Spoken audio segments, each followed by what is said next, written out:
உங்களினுடைய கையடக்க தொலைபேசி இன்னும் சற்று நேரத்தில் செயலிழக்கப்பட போகின்றது. அப்படி என்று சொன்னா நம்பக்கூடியமா இருக்கின்றதா? எஸ், இலங்கையில் கிட்டத்தட்ட 9 லட்சம் தொலைபேசி இலக்கங்கள் துண்டிக்கப்பட போவதாக இலங்கையினுடைய அரசாங்கம் தெரிவித்திருக்கின்றது.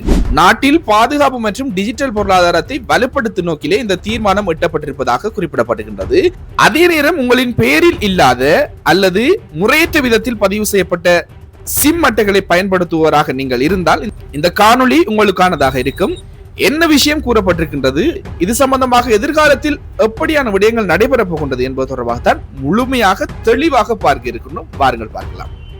முழுமையான விவரங்களுக்குள் செல்வதற்கு முன் நாட்டின் உடனுக்குடனான முக்கிய செய்திகளை தெரிந்து கொள்ள நமது எக்ஸ்ட்ரோக் சேனல் மற்றும் முகநூல் பக்கத்தை மறக்காமல் சப்ஸ்கிரைப் மற்றும் ஃபாலோ செய்து கொள்ளுங்கள். இந்த வீடியோ பிடிச்சிருந்தால் லைக் செய்து விடுங்கள். வாருங்கள் விரிவான தகவல்களை பார்ப்போம். இலங்கையின் டிஜிட்டல் பொருளாதார பிரதி அமைச்சர் வழங்கியுள்ள தகவலின்படி தற்போது பயன்பாட்டில் உள்ள சுமார் 8,97,802 சிம் அட்டைகள் முறையான பதிவுகளின்றி இயங்கி வருகின்றன. குறிப்பாக ஒருவருடைய தேசிய அடையாள அட்டையை பயன்படுத்தி மற்றொருவர் சிம் அட்டைகளை பெறுவதும் எந்தவித தரவுகளுமின்றி சிம் அட்டைகளை சந்தையில் உலவுவதும் கண்டறியப்பட்டிருக்கின்றது. இத்தகைய 9 லட்சம் இணைப்புகளையும் உடனடியாக துண்டிக்க அல்லது செயலிழக்க செய்ய அமைச்சர் உத்தரவிட்டிருக்கின்றார். ஏன் இந்த அதிரடி நடவடிக்கை அப்படின்னு நீங்கள் கேட்கக்கூடும். அண்மை காலமாக இலங்கையில் அதிகரித்து வரும் கொள்ளை சம்பவங்கள், போதைப்பொருள் கடத்தல் மற்றும் திட்டமிடப்பட்ட குற்றச் செயல்களில் இத்தகைய பதிவு செய்யப்படாத சிம் அட்டைகளை பிரதானமாக பயன்படுத்தப்படுகின்றன அப்படின்னு ஒரு விஷயம் தெரிய வந்திருக்கின்றதா.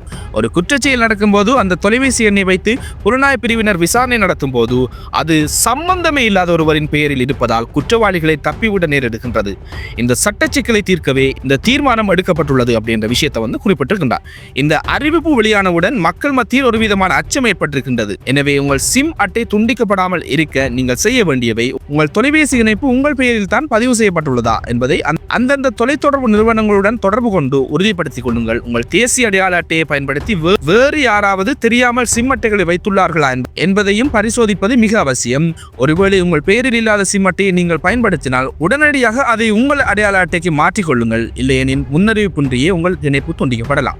இதேவேளை வாடிக்கையாளர்களுக்கு ஒரு மகிழ்ச்சியான செய்தியும் இருக்கின்றது. இலங்கையில் விரைவில் நடைமுறைக்கு வர உள்ள புதிய முறையின்படி உங்கள் தொலைபேசி இலக்கத்தை மாற்றாமலேயே உங்களுக்கு பிடித்தமான வேறொரு தொலைத்தொடர்பு நிறுவனத்துக்கு மாற்றிக்கொள்ள முடியும் அப்படின்ற விஷயம் குறிப்பிடப்படுகின்றது. அதாவது இலக்கம் அப்படியே இருக்கும், ஆனால் சேவை வழங்கும் நிறுவனம் மட்டும்தான் மாறும். உதாரணத்துக்கு ஒரு டயலாக் நம்பர் ஒன்று இருக்கின்றது, அந்த நம்பரை ஏர்டெலுக்கு மாற்றிக்கொள்ளலாம் அதே நம்பரோடு. இந்த விஷயம் இடம்பெறலாம் அப்படி என்று கூறப்படுகின்றது. நேர்களே, அரசாங்கத்தின் இந்த அதிரடி நடவடிக்கை குற்றச்செயல்களை கட்டுப்படுத்துமா அல்லது முறையான ஆதாரங்கள் இல்லாத சாதாரண மக்களை பாதிக்குமா? உங்கள் பகுதியில் சிம் கார்டு பதிவுகளில் ஏதும் சிக்கல்களை சந்திக்கின்றீர்களா? உங்கள் கருத்துக்களை கீழே உள்ள கமெண்ட் பகுதியில் பதிவு செய்யுங்கள். மற்றும் ஒரு முக்கிய செய்தியுடன் உங்களை சந்திக்கின்றேன். நன்றி, வணக்கம். நான் உங்கள் அக்ஷயன் சுரேஷ்.